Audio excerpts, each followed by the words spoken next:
Assalamualaikum students, welcome back to Global Public School online classes. We're going to start a new lesson from your chapter Public Administration. We're going to start this chapter. It's a new chapter which we're going to start from your political science. That's chapter 2, Public Administration. The first chapter what we studied was the political science and the importance of that. And we're going to study this chapter in detail. Let's see here what exactly the quick learning points which you're going to study here.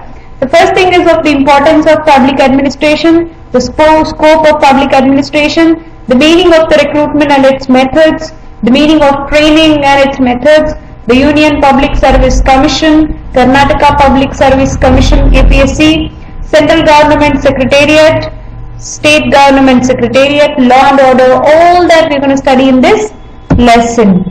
So let's see to that. Before to start any topic, I want you to tell that the meaning of that particular word is very important. So here, the meaning of public administration means, see, as it says here, in the public administration nowadays it's becoming very important in our modern society to understand, and moreover public administration also plays a very important role in forming the human society.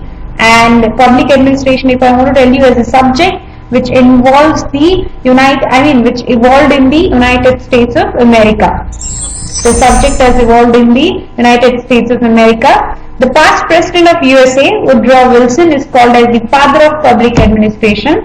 And here, Alexander Hamilton, he has used the word public administration for the first time in 1812. And who's the father of public administration? Woodrow Wilson. So if I want to tell you what exactly the meanings of public administration here, the holistic and orderly implementation of the law is public administration, or the consolidation of the community initiative initiatives in implementing the public policies, or a public administration is related to the executive of the government. It's purely given by Woodrow Wilson, Fechner and Luther Gillick. Whichever the definition is you feel easy, you can read that, students. And there's one more thing which is being given here. Public administration is that part of the government which runs in the day-to-day functioning of the state. And how important this public administration is very important. It is called as the pillar of the government because it serves in the various functions which helps in the interest of the public. For example, implementation of the law and policies which is necessary to protect the social security, to support the legislature and executive, all that comes up here. How important, what is the scope of that? See, according to the Woodrow Wilson, the father of public administration, he says that it includes the three pillars of the administration. What is that three pillars here is? Legislature, executive and judiciary, the three pillars which has a wider scope in the public administration. And here the public administration can be described in the 8 letters, that is POSD, CORD as a functions. What does that means? P for planning, O for organizing, S for staffing, D for directing, Co for coordination, R for reporting and B for budgeting. So POSD and CORD is the main thing which is being explained by the Luther Gillick as a functions of the public administration. So let's study that in detail. The first thing comes up as a planning. Planning any agenda that related to the government needs to the machinery seeks to implement by working the methods of implementation is required. So the first thing is to plan anything in the government, to do anything in the government, the first thing is to plan. The second thing comes up here is of organization. All the department, all the MLAs or MPs or everyone needs to be